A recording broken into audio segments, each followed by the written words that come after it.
So I am delighted to present this panel, and I'm sure you're here out of interest to listen to the experiences of published novelists. So I'm going to start with my far right and introduce you to Nicole Mazzarella, whom many of you know. She has a BA in journalism from Asbury, a Christian college, and an MFA in creative writing from Old Dominion University. She, as many of you know, is an associate professor of English here at Wheaton, and I have show and tell. Her 2005 novel, This Heavy Silence, explores the influence of place, gender, and aging on identity, along with the mysteries of grace and forgiveness. And this woman is an incredible prose stylist. Anybody who enjoys poetic prose will love this novel. It won a 2006 Christie Award from the first novel category. Our next panelist is co-director David Downing. He has a BA in English from Westmont College and a PhD in American Literature from UCLA, and he has published 5 scholarly works on C.S. Lewis, which have been translated into 7 languages. So his scholarship is well known, and he decided, I'm going to try to take my understanding of the Inklings and put them in a novel. So his 2010 novel, Looking for the King, explores issues of faith and doubt by having the characters of Lewis, Tolkien, and Charles Williams in conversation with a 20-something skeptic during World War II who happens to have this intense crush on a young Christian woman. Finally, our special guest for today, Patti Callahan Henry, graduated with a nursing degree. Isn't that interesting? I just met some students who are biology majors. So I told them, you could write a novel. She studied biology, and she actually practiced pediatric nursing in Birmingham and published her first novel in 2006. Her 6th novel, Driftwood Summer, appeared on the New York Times bestseller list, and she has been shortlisted for a Townsend Prize for fiction and nominated for the Southeastern Independent Booksellers Novel of the Year. Since then, she has published 7, soon to be 8 more novels, and her 13th and most recent being this year's Becoming Mrs. Lewis.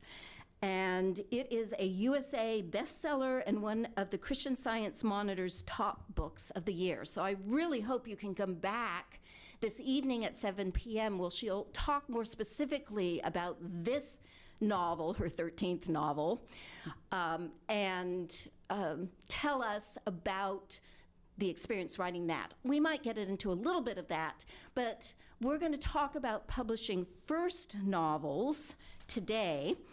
And I will start the panel discussion with several questions about publishing a novel, and then open it up to you in case you have some specific questions that you don't feel have been addressed. And then we'll go back where I can start asking questions about the content of the novels I have read and how they came up with that content. We will stop by 5 p.m. so that those of you unable to return tonight can buy a novel from Patti, get her signature, buy one of Nicole's novels, get her signature. Unfortunately, David's novels are sold out, so. But you can have my signature. Yeah, you can just ask him for his autograph. He'll sign mine if you want him to. And then if you're coming back tonight, it would be best if you could wait and buy the novels tonight, because we need to give Patti a break before she comes back this evening, and so she can have dinner.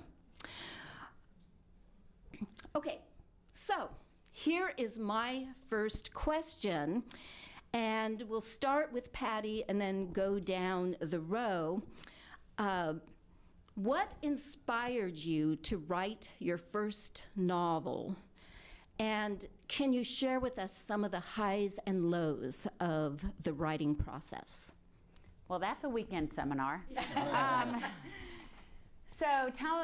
What inspired me to write my first novel? You know, I'm much older than you students. And when I was in school, no one ever said you can be a writer, you know, which is such a shame. I grew up in, you know, the 60s and 70s. And when I was heading off to college, what they asked me was, do you want to be a teacher or do you want to be a nurse? And although I was a bookworm nerd and I read and I was obsessed with story and the power of story, I only thought of authors as people on book flaps. I didn't think of them as real living human beings. And when I was in high school, I moved around a lot as a kid. My dad was a preacher. We moved around a lot. And when I was in high school, I finally went to the school where I would stay through 10th through 12th grade. And I decided I was finally going to be popular and have friends, so I joined the Latin club. So it didn't work. But there I became obsessed with mythology and started to learn how story was built on story, was built on story, was built on story. And still didn't think about being a writer. My master's degree is in pediatric nursing. But all this while, I was writing and I was reading. And when my daughter was 5 years old, I was playing dollhouse with her. And I jokingly asked her what she wanted to be when she grew up. And she said, I want to be a writer of books. And it was one of those few moments in life where everything kind of stood still for a minute. Although I also had a 3-year-old and a newborn, so I was in a coma. But I answered her and said, well, that's what I want to be when I grow up. And she said, well, you're already grown up. And I said, no, I'm not. And I immediately, from that moment on, said, I'm going to write one novel. And you said you only wanted to write one. I said I wanted to write one novel and get it published. And that was 14 books ago. So I just dove in the deep end of, I already understood myth, I already understood story, but I dove in the deep end of learning. And I still, even though the world has changed since 2000 or 1999 when I first started taking writing seriously, I still always give the same advice, which is to show up to things like this, to meet people, to learn constantly. I don't think any of us ever stop trying to figure out how to write a better novel. Whether it's reading a book or going to a seminar. So that's what inspired me to start, was just a lifelong love of reading. I know there was a second part to that question, but I've already been talking to them. So. I grew up thinking of authors as those guys on the cards. There's a game called Authors. Did you ever play that? No. And so I thought James Fenimore Cooper. I thought you had to have a beard to be an author. And that part worked out. Yeah, that worked out. It's not working so well for my novel is actually an outgrowth of my nonfiction. I grew up in a very conservative home with a conservative church, and they were very well-meaning, but they accepted fairly simple answers to very difficult questions. So I was struggling intellectually, and I went to Westmont, another Christian college you may have heard of, and that's where I met C.S. Lewis, very much by accident. Another student gave me Paralandra. So I've been fascinated with Lewis ever since my college days, because he was so instrumental in helping me to recover a more sturdy faith intellectually and a more emotionally satisfying faith. But when I speak a lot on Lewis and Tolkien, people always say, wouldn't you love to be a fly on the wall at an Inklings meeting? Wouldn't you love to hear what Tolkien and Lewis talked about? Would you like to see Tolkien in his study? And I knew enough about Lewis and Tolkien and the Inklings that I said, I might be able to satisfy that itch for people who ask those questions. So my central question was, what was C.S. Lewis like before he met Joy Davidman?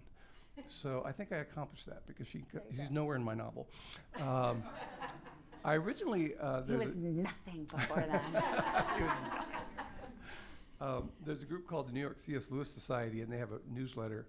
And someone there asked me about fictionalizing some of these scenes that people want to know about. So I started out with a few chapters. One was an Inklings meeting, and one was a young man talking to Tolkien.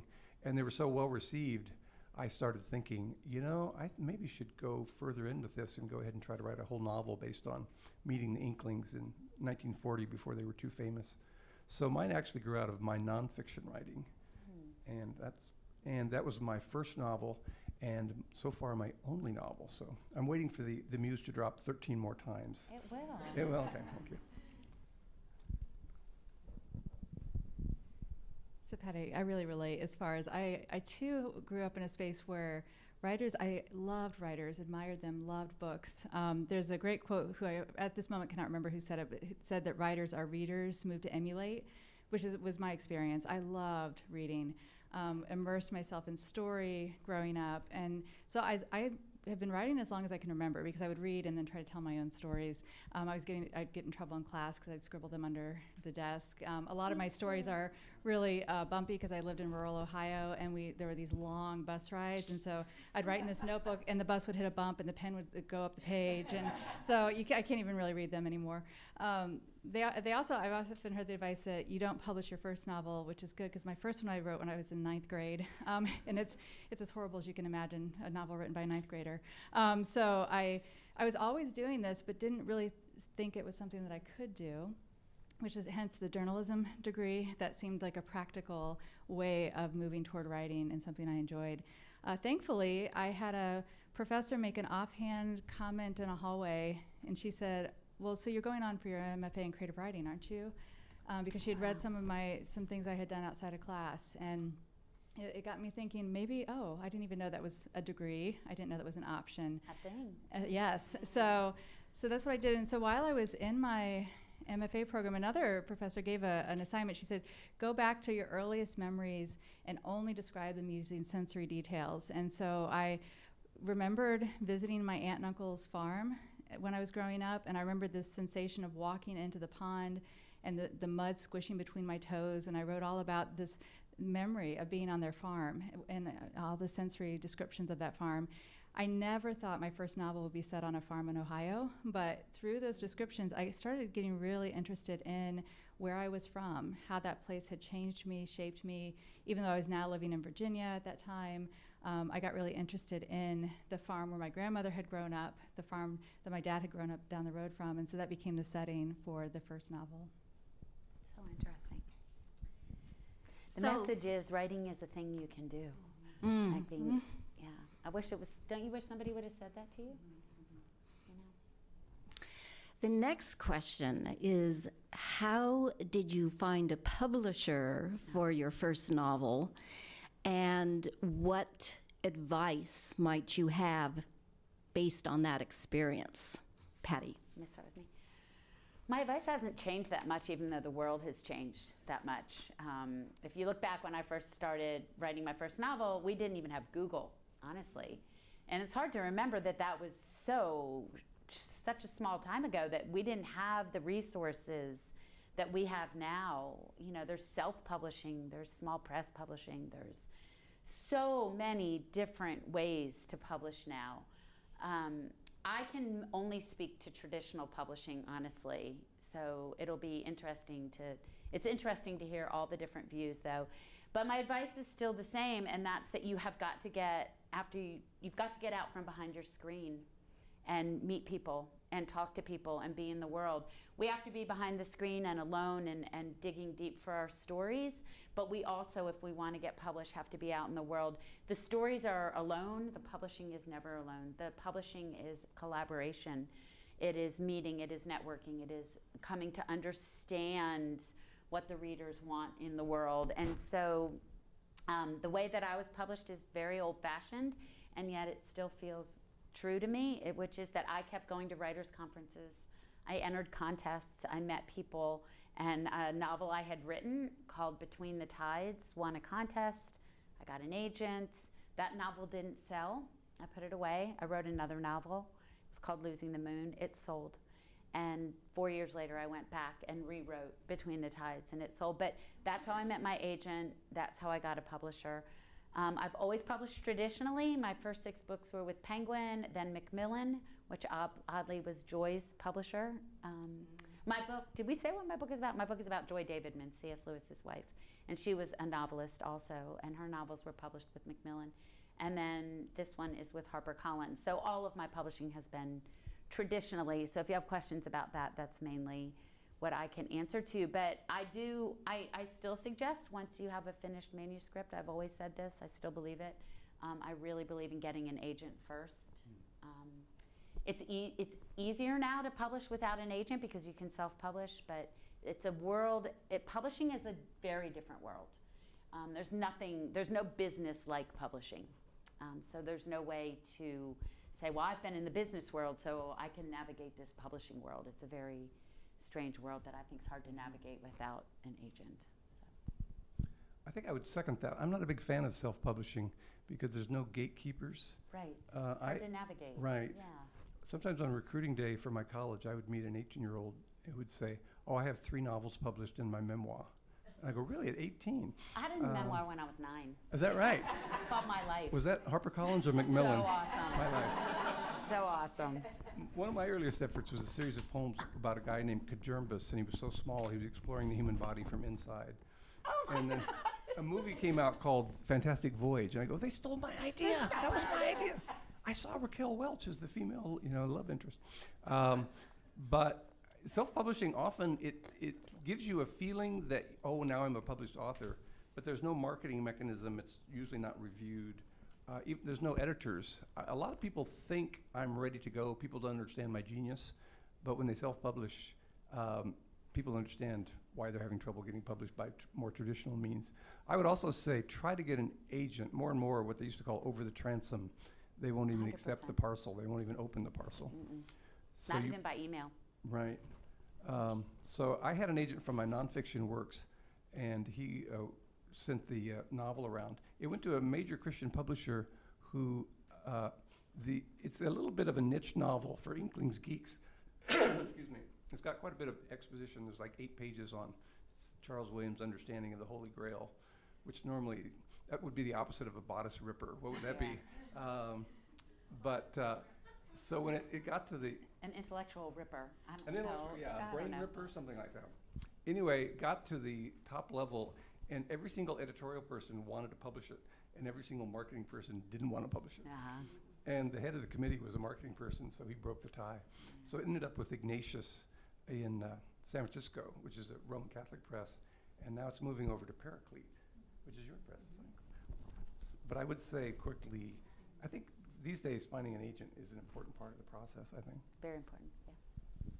So after I published my first novel, I read an article that said 5 ways to publish a novel. Two of the bits of advice. One was never submit to a contest and get an agent, and I hadn't done either. I thought, well, I'm glad I didn't see this article before I started. I actually had a good friend here at the English department who had read part of it, saw that through the Calvin Festival of Faith and Writing that there was a contest by Paraclete, that they were looking for new fiction writers who were handling issues of faith with complexity. And so he dropped by my office and he said, you have to send this. And I said, well, it's not quite finished. Now, without a friend knocking on my door daily saying, did you send it yet? Did you send it yet? I don't think I would have ever thought it was finished. He went to the point of calling our house and asking my husband, did she send it yet? So I'm very grateful to this friend because it really was this persistence that I ended up submitting it to the contest. The interesting thing is it didn't win the contest, but they called me and said, we'd like to publish it anyway. So that was sort of a nice result. But I agree that agents are completely necessary, and yet I didn't have one for this one. But it is certainly the way traditionally to approach it. I do want to say, as far as networking and conferences, as an introvert who prefers being behind the screen, the thought of networking terrified me. I didn't even know how to begin going to conferences and doing this. And I realized I kind of changed how I thought about approaching conferences and realized, oh, wait, we all love We're books. all introverts. And we actually all really enjoy this. And I would be sitting next to people at different sessions and talking to them and realizing, oh, we actually have so much in common. And it wasn't as intimidating as I thought it would be, just to strike up conversations with other people who love writing. And so I find that writers' conferences are a very good place to begin meeting other writers who can then talk to you about their experiences, who can then say, this is my agent, this is my experience with this particular publisher. And over time, I have what I now call my sort of conference friends. We sort of meet up and run into one another. And that kind of group of people can be very, very helpful as you're trying to navigate and learn and figure out, okay, well, what should I now do with this book? And they can, you can share stories in that way. Oh, I think she's right. It's invaluable. Writers' conferences and what I always say is that if there's a scale of 1 to 10 on a friendship and you meet another author or another writer or book lover, you're already at an 8. Like you're almost there. Yeah. You love that too, like Lewis's Yeah, experience like with you Arthur too? Greaves. Yeah, Yeah, I didn't know you liked that sort You of thing. read that myth, you read that book, you care about that, you believe in the power of story. Yeah. You can tell a writer's conference because the banquet room is empty, but there's people out in the parking lot having one-on-one conversations. Yeah, You know. exactly. Very Nobody animated wants to go to conversation. the gathering, Right. but yeah. Right. Yeah.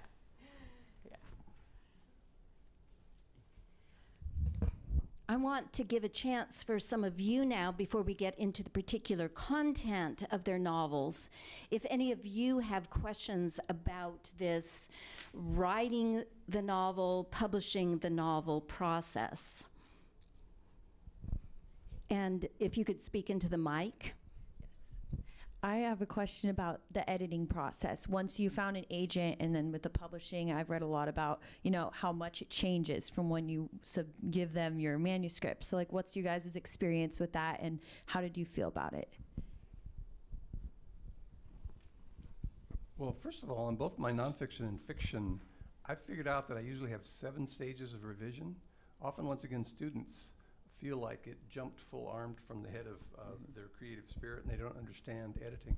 But when I write anything, I write it, I put it away for a while, I show it to Crystal, she's probably my best editor, I show it to my twin brother, who's also a great editor, and then you send it to my agent, and he always says, make it more commercial. And then they send it to a acquisitions board who has an initial response. They'll often send it out to an expert. And by the time I'm finished, it's literally the 7th draft after I thought it was in pretty good shape. In terms of editing experiences, I don't know if this happens to you too. You say, yeah, one passage is kind of weak. I would like a little help with that. And the editor breezes right by that. And they wanted to select the passage which you thought was the best thing in the whole book, So it's kind of, you have to have a meeting in the minds in terms of what the editor expects and what you expect as an author. I think that they're invaluable, and editors are editors and writers are writers, and we have to use our editorial brain before we hand it over. We can't just pour out a rough draft and say, now hand it over to you to fix. But we lose perspective on our own work, and the more a work means to us, the more perspective we lose, and that is what editors are for. And I say that, and then when I get the 10-page revision letter, I have to hole up in a room for a week and think I'm never going to write again. But the editorial process, is it Hemingway who said writing is rewriting? The editorial process is what makes the story become the story. The editorial process is what chips away at anything that doesn't matter. And usually we can't see what doesn't matter. Also reminds me when you're talking, David, about Faulkner talking about kill your darlings. It's Yeah. always a kind of, the things. always your I'm favorite always, thing. now I'm a little suspicious if I love something too much. I Yeah. think I need to spend a little more time with that one. I'm an obsessive reviser to the point that when the box of my first book arrived and I opened it, my first thought was not, oh, good, here's the book, and oh, my name's on a book. It was, oh, no, I can't revise anymore. So I love when editors can help me see. I think of it as a kind of scaffolding. We tell stories, but readers don't need to hear every aspect of the story. And sometimes we can't see what part they don't need to hear. So I appreciate the editors that can help me see what I can take away. And what we've left out. Exactly, because you've imagined so much, and you spent sometimes years with these characters, so you can't really know what you haven't gotten on the page. You can even think it's there, and it's really not there. Another question. This might be more for content, but Patti, you said that your book Between the Tides didn't sell and Losing the Moon did sell. And can you put into a few words why? That's a really great question. We were talking about this earlier, so it'd be fun for all of us to answer, which is kind of one of those what I wish I'd known kind of things, like what I wish I had known.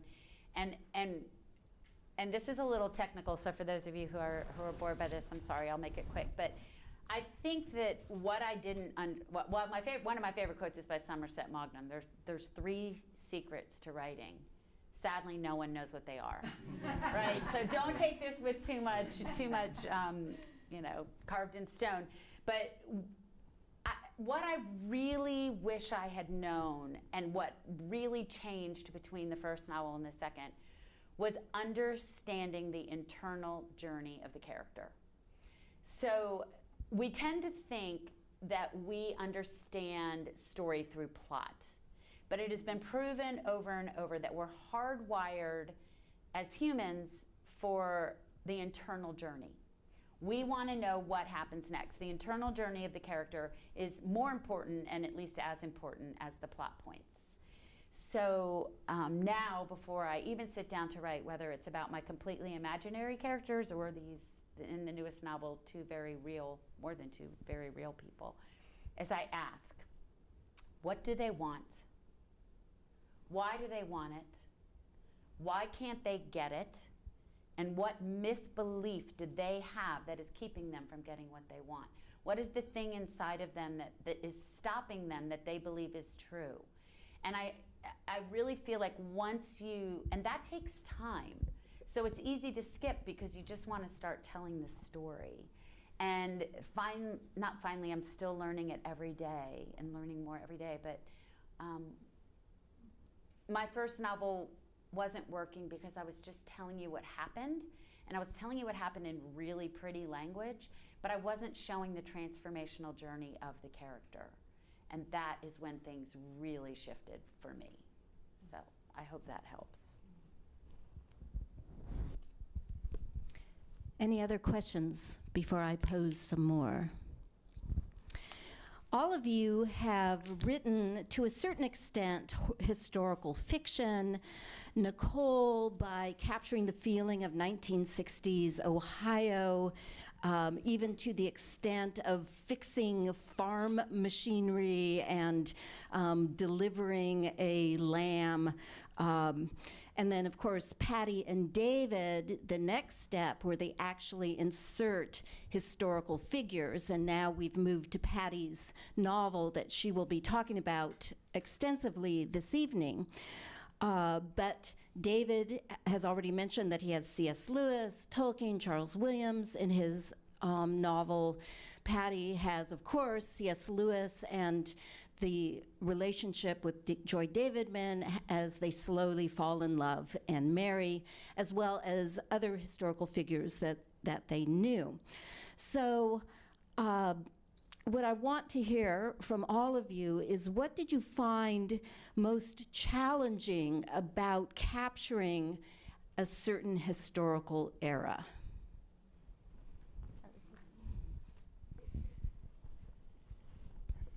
Well, part of this is right now I'm very deep into another work that's set in 3 different time periods, and so that's requiring a lot of research. So I think that's what I'm thinking about a lot right now in terms of what's challenging, and a lot of it is how do you avoid anachronistic thinking. So I can learn a lot of facts, but can I really immerse myself in how these characters, what would have informed their thinking, what they would have been given permission to think or not think. And so to try to get toward that, I've tried to immerse myself in texts from that time so that I can pick up language and habits of thinking. Because I found that I can very quickly, without even realizing it, impose sort of contemporary thinking toward these eras. And so I'm always trying to catch myself. And I find that to be one of the more difficult. Because I love the research of facts and descriptions, but that I can sort of know that I'm getting that right. But that's probably the harder thing. I agree, the research angle, especially when someone knows someone very well like Lewis and Tolkien. There's literally a researcher who can account for virtually every day of Lewis's life. So one of the first things you have to do, and I know Patti did this as well, is make a timeline of where were they, when did they meet. Mine takes place in 1940, so I didn't know what was going on, what Churchill was saying. I had to make sure they weren't out of town on a day when I have them meeting with my characters, because somebody would say, "Oh, he was at a conference in Newcastle. He wouldn't be around." So you had to do that kind of research. The language is a challenge. This happened to Lewis himself. Until We Have Faces, he had an editor who said, "Do you really want to say from the frying pan into the fire? Do you think they had frying pans in your fictional kingdom in Roman times?" And so if the great C.S. Lewis can throw in a frying pan, then I think we can all be forgiven a That's few awesome. mistakes I of didn't that know sort. that Yeah. story. That's Somewhere in the great. letters, he says, thanks for, that's a good catch, you know. Awesome. I think another thing is getting back to the mentality. My whole background in Christianity was the conversion experience, you have to name the day. And these people were Anglicans. They thought different about spirituality. They talked differently. They drank and smoked. And so part of the challenge was trying to do justice to their mentality, being in the war, feeling besieged, as opposed to imposing kind of contemporary American values. I had an earlier book on Lewis, a biographical study, where he's holding a cigarette. And for American audiences, they just were not comfortable with that. So the publisher, InterVarsity, or some of the bookstores put a big red tag that said, new from InterVarsity, and they covered up the cigarette. So let's all admit that he smoked, and smoked quite a bit. So I think that was part of the challenge, is not imposing contemporary evangelical values onto that scene. Yeah, I 100% ditto. The word I would also use for me was context, putting these characters in context, and not thinking, well, why would she say that? Why would she do that? And, for example, Joy in the 40s was incredibly overwhelmed and concerned about the atom bomb. Right? We forget that this was a time and an age that people were literally worried that they could wake up and the world would be gone. And then when she arrived in London, it was extremely early post-World War II. There were still bombed out spaces in London. Her kids used to play in them. So it's putting in context and constantly being reminded that it's not the language we use or the setting we would use. Especially when I was doing my research in London and Oxford, not that much has changed in London and Oxford since 1952 when she arrived. So, but yet so much has changed. Mm-hmm. And so constantly getting yourself back into context, and I think that y'all would agree, part of what that is becoming part of the character's life and taking yourself out of it. Removing the way you would feel about it or think about it. And that takes time. That takes a lot of time. And it takes a lot of time in understanding, like what I said before, what they want, why they can't get it, and then putting it in context to the time they're in, so that you don't say, well, she wouldn't say that, and then you remember she was scared of the atom bomb, or there were bombed out spaces, or post-World War II London was still a bit anti-Semitic, and she was of Jewish heritage. So it's putting it in context and really learn. That was the most challenging part for me. In the very beginning, I really wanted to take them the way that they've been carved. I think the second biggest challenge is taking people that are admired and making them human, taking them down off their pedestals, looking at who they really were and what they really said about their lives. That takes a bit of time, don't you think? I agree, especially with people like Lewis and Tolkien, who are so iconic. But also Joy, you had a different story to tell about Joy. Right.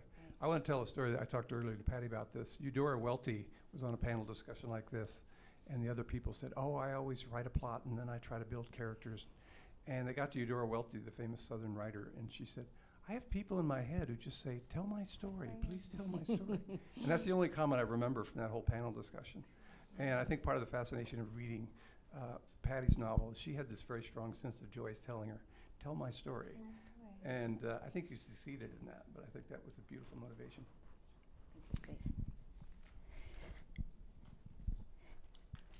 I have one question first for David and Patti, and then another question for Nicole and Patti. And the one for David and Patti has to do with dealing with actual historical figures. So how do you negotiate this relationship between biographical fact and writing compelling fiction? One example I can think of is, Patti, in your book, you make up and insert some letters from C.S. Lewis to Joy Davidman. And David, you might even talk about some of the pushback you got from people in England who didn't like the fact that you as an American were writing about Britain. So either of one of you can start. You want me to start? You want to start? You want me to? Okay. I think I'll just talk about the skeleton. I'm going to talk a little bit about, first of all, what I said before is making them human. So you have to start to set aside them as they have been told about to you. So I made a decision very early on, and I'll talk a little bit more about this tonight, but I made a big decision early on that I wanted to stop hearing about her, but that I wanted to hear from her. And that shifted everything, because that meant that I went to the primary source, which was her work, her writings, her poetry, her essays, her lectures, Joy was a prolific writer. I still haven't finished reading everything she's written. I doubt I ever will. So I wanted to hear from her. I was tired of hearing about her. So that was the first and biggest step to me in approaching these very iconic, almost mythological people who other people had stories about and opinions about. I went to the primary source, which was her. The second was to approach them as human and to remember that even C.S. Lewis in the late 1940s and early 50s, when they first met, they met face to face in 1952, but they started corresponding in the early 1950s, is that he did not know that he was C.S. Lewis, right? He was an Oxford Don. He was the tutor of English literature. He lived with his brother. He was part of the Inklings. He'd been turned down for advancement at Oxford. He wasn't on a pedestal. And remembering their humanity and their wounds and reading their letters where they talk about their vulnerability and their wounds, that was how I was finally able to approach them as somebody to write about instead of somebody carved into a statue.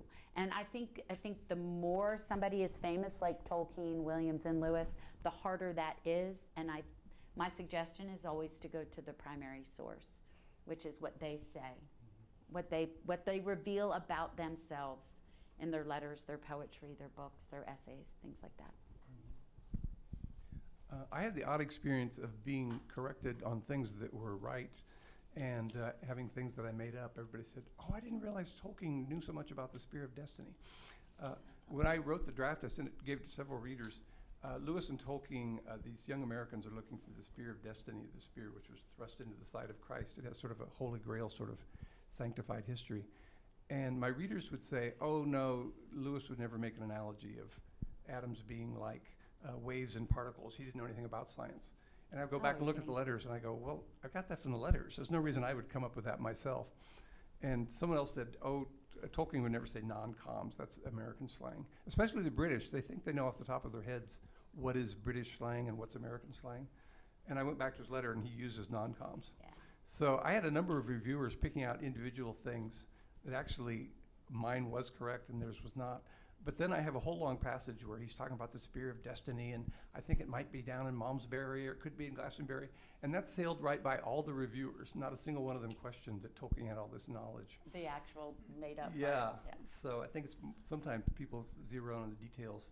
They say, tell the big lie rather than the small lie. And they don't notice? Yeah. So my small truths were challenged, but my big lie sailed right hilarious. through. Yeah. And I think we were talking about this earlier too. There's a building of a character in a novel when you're talking about somebody so real, and I made sure that the skeleton of that character was built entirely out of undeniable facts, that it was built out of dates and times, and I had my office looked like a beautiful mind. It was just full of timelines and dates, and then the skin I put on it was emotional truth, and then the clothes I put on it was imagined. So that's where the fact versus fiction kind of comes in. Yes, sir.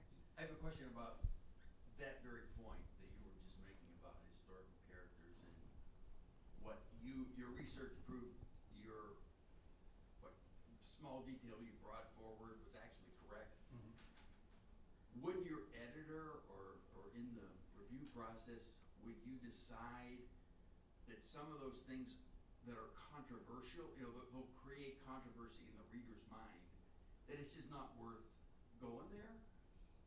Would you leave some of those out, kind of just by like instead of being clever, and you enjoy being clever in your writing, because you've included it, you know it's going to offend and just, people get distracted by it. Right. So speak to that, please. I agree that if I knew which ones they were going to pick out, I would have decided whether or not to say non-com. I had a student write a very good Civil War novel, and the woman kept saying, oh, I have a great receipt for chocolate cake, and oh, you should try my receipt for this kind of bread. And I said, you mean recipe, right? Is something wrong with your spell checker? Yeah. And she pulled out some historical books, and they called recipes receipts. They both mean something you received. And I had the exact same discussion with her. I said, even though you're technically correct, readers are going to think it's a typo or... Exactly. Yeah. And I actually convinced her to sell her artistic soul and call them recipes.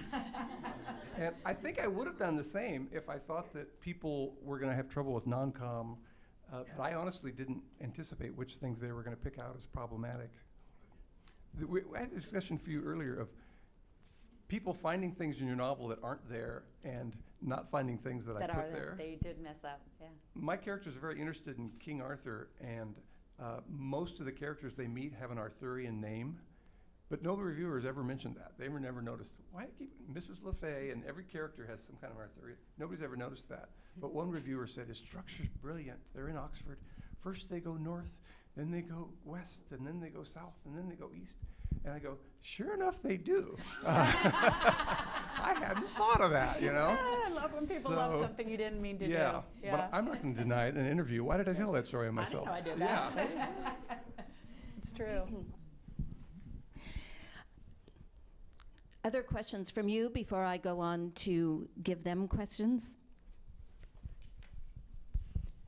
Hello, Patti. You talk about going to conferences and meeting people and that kind of thing. And I noticed on your book cover that you have Paula McLean. And did you go to her to read, or did I'm not your turning around because that's freaking me out. My face up there like that. All right, because I just finished reading her novel about Martha Gellhorn. Love and Ruin? Yes. Beautiful. And how do you get someone like that to read, or does your publisher do that? Well, it depends. So blurbs on books are, you know, they're an author's bane of existence. Am I wrong? And I bet they can talk about blurbs too. We'll pass it down the line. So Paul is actually a really dear friend of mine. And when I first started writing this novel, it's my first historical novel, I went to her and said, what am I doing? I can't not do this, but this is crazy town. Like, this is bananas and coconuts. These are real people who are revered. And she was just an amazing help in kind of helping me navigate and put aside who they were to tell the story that needed to be told. And so when it came time to blurb it, she blurbed it. But if you look on the back of the hardcover, you'll see there's many others. And people I've never met, like Pam Jenoff and Charles Martin, and some other great authors in the genre who the publisher gave them the book to read. So when you see blurbs, it's usually a nice combination of people that you are close to. Now, after all these years of writing, I have a really large tribe of amazing writer friends. And we do say no to each other. If it's a book that we don't feel like is their best, or it's just a wrong time, so it's not a given, but it comes from both places. It comes from friendships and networking, and it also comes from the publishing house. So for this novel, because it's my first historical, a lot of the people who blurbed it, I had not met yet. Where my contemporaries, we all have this, thing. So, thank you. And her novels are amazing. You should read them all. The Paris Wife and Circling the Sun. They're really brilliant. I had an interesting experience with blurbs. Now, I didn't write a novel, but I had this summer a second edition of an academic book come out, a compendium of American piano concertos. And this was a dramatic improvement over the 1985 edition. So I submitted it to the publisher that I thought was the best one, and they flat out turned it down. Okay, so then I said, well, this is a mistake because they should have taken this book. Self-confidence is not one of your problems. Yeah. So the next thing I did was, all of a sudden, I heard that the American Library Association was having their annual meeting in Chicago. And I went there, and instead of paying $45 to walk around the exhibit room, I just snuck in. And I walked around, and I talked to a lot of different publishers, and I got some really good ideas, including the book publisher that finally took it. But and this wasn't their idea, but it was my idea that I do know that there's this little thing that says that the publisher will often go out and solicit their own blurbs. And I said to my soul, I'm going to get the endorsements beforehand. So I wrote to my friends and I said, would you help me with this? And I sent them a couple. Actually, my book was in alphabetical order, so I'd send them the A section or the letter D or whatever. And I got wonderful comments back from them, and I sent those in with my submission. And almost immediately my book was published. And then the amazing thing was that the publisher, Rowman and Littlefield, and they're big people, they were going to go out and do their own blurbs, but they wound up doing my blurbs.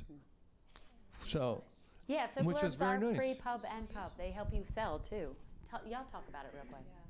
No, I think this is for students, just as a bit of, I remember I was a grad student and I last minute was asked to give a ride to a writer because she was coming to visit, and so I did.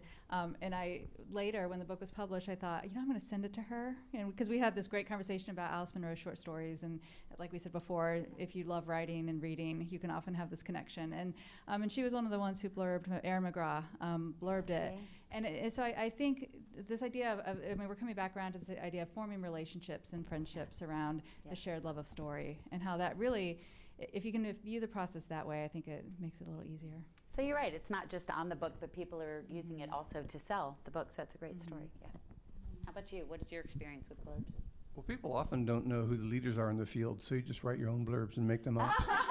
And I haven't done that. Good I try. had That's a an great author idea. who didn't know me send me a book manuscript and my suggested blurb. They gave me the words. If you like it, this would be a good thing for you to say about my book. So that was a strange. I think I would probably add what you said. It tends to be your own network. Lewis and Tolkien scholars all know each other and meet each other. Generally, I just have a new book from Colin Duryea, and Colin Duryea says, it's one of the best new books on Lewis. And then I write one for him says, well, it's one of the best new books on Tolkien. So there's a little bit of a you scratch my back, I'll scratch yours. But then the publisher and my agent, between those three, it tends to be networking. A lot of things in life, it's amazing how often it is networking. It's not just your manuscript so nakedly brilliant that they took it, or even your resume. Somebody knows somebody and they put in a good word for you, and so they say, sure, come on in and talk to us. I think everything in life, even if you're an introvert, it's important to know people who can help you along. And writing is not a competitive sport. Thank God. So we love to lift up and help, and that's how I feel about most writers.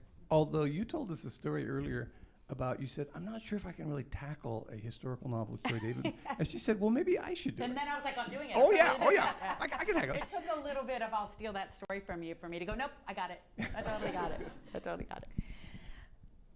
The final question I have for you is related to the idea of choosing the style of your novel. And both Nicole and Patti chose first-person narrative, because this is one of the decisions you have to make if you're going to present a novel, whereas David chose traditional third person. And I'm wondering if Nicole and then Patti, if you could share, Patti, you have a little bit already, but if Nicole, why you chose to get into the mind of this particular character and use the first person. So I already mentioned I'm an obsessive reviser. The first two drafts of the novel were written in third person. Oh, wow. And it was sort of to discover who she was. And then the more I read, so the premise of the novel is that this is a very bitter character. She's been through loss, and her response is unforgiveness, bitterness, and she makes choices to hurt other people out of this unforgiveness. And the more I spent time with her, I really cared about her, and I just wanted to get closer to her thinking and try to understand why was she doing these things. What and does so, she want? Why is she Actually, gonna- the what does she want question, I remember one of my early professors, we were sitting there, she asked me that question, she's like, what does this character want? And I didn't know, but I made up something because she was asking me. Yeah, that's And she's great. like, well, then don't let her have it. And she's like, that's the basis of all plot. Yeah, it's So- true.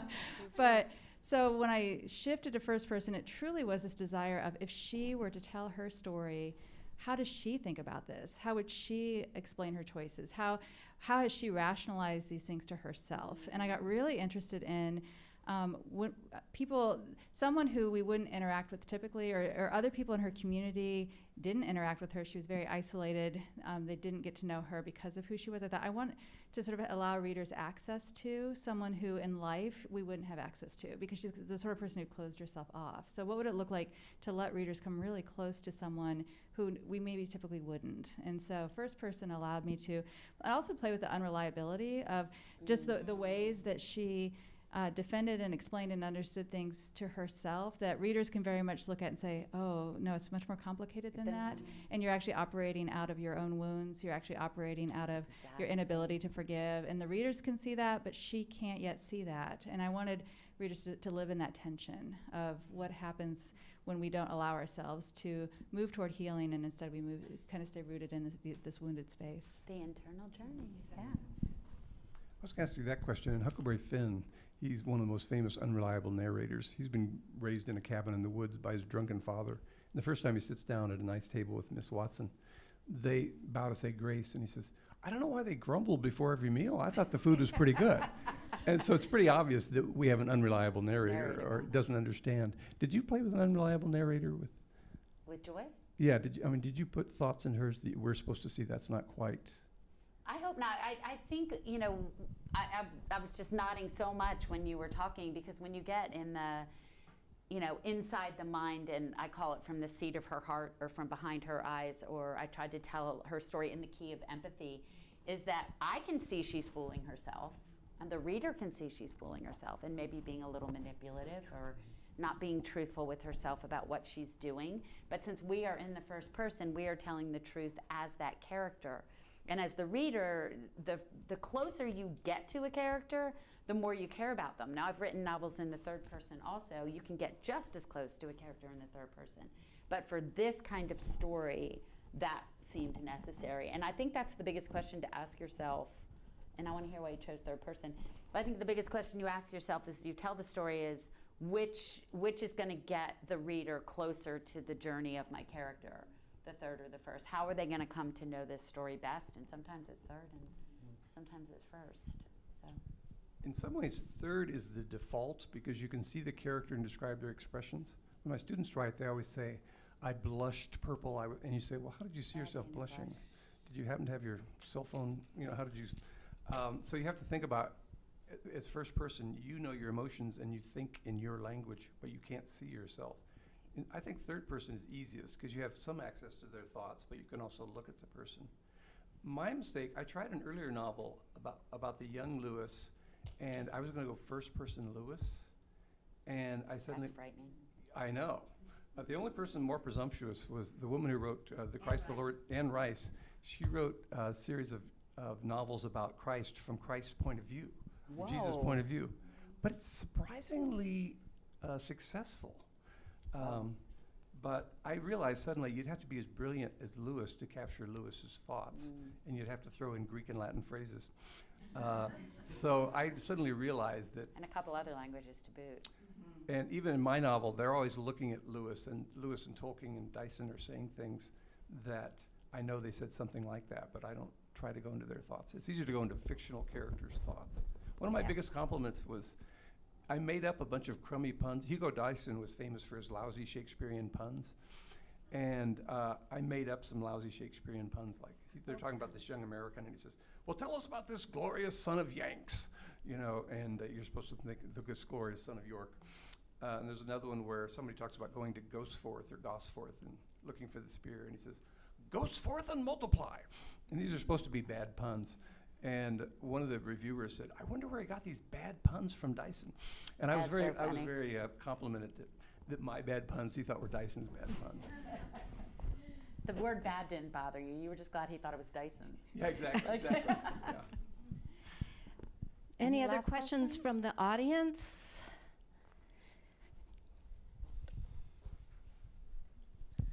Hi, okay. So I'm a student and I'm actually on a pre-med track. So I was very encouraged to hear that you worked as a nurse for a while. And I just had a question. How do you balance your passion for writing with your passions for the other parts of your life and like the work and the callings that you have in your everyday?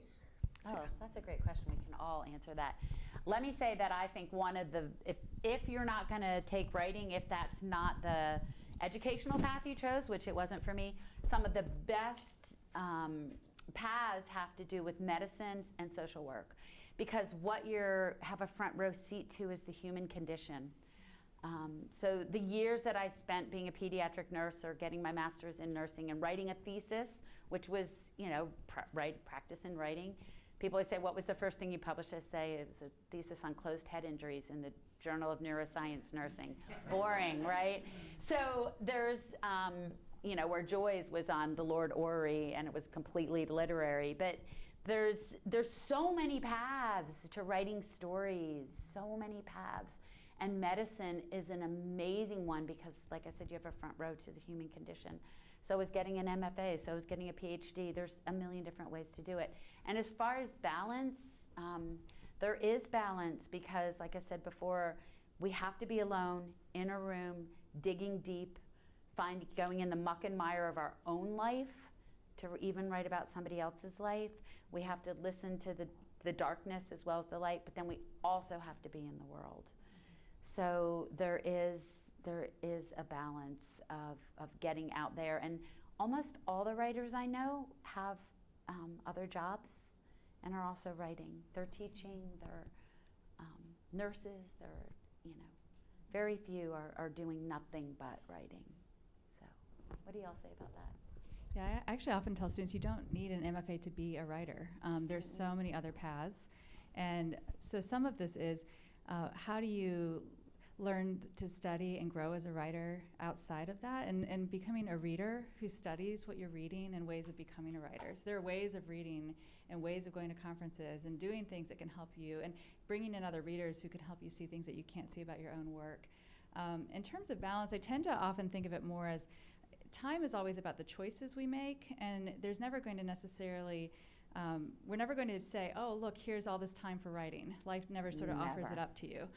Instead, it's sort of making choices and developing habits, even habits of thinking that take you toward your work, habits of reading that take you toward your work, all these things you put in place so that when you carve out the time, and I mean, for me, it's practical as setting alarms on my phone that go off that say, this is when you need to go sit down, and like deciding when it's going to happen, because it's not like the hours suddenly just appear. You decide this, I care about this, I want to bring this into my life. Yep. I just have a student story. I had a student who was a very good writer, but she had a young baby, and so she actually put the baby in a pouch, and she was nursing while she was at the word processor. I thought that was ultimate. And that's when you Multitasking. dictate. I have a friend who dictates. It's amazing. I invite you all to come back this evening when Patti will be talking much more about Becoming Mrs. Lewis and details of that novel. And we'll do Q&A then too. Yes, and we if will you have didn't get to time for ask something. Q&A. She will be out in the foyer of the Wade Center if you want to buy her novel, and if you want to buy Nicole's novel and get their autographs for it. And then we encourage you to come back tonight at 7. I want to say thank you for coming. I've been on the road for like 10 weeks, and when I look out and I see your faces, like heartbeats. Thank you. Thank you for coming to hear us. Thank you.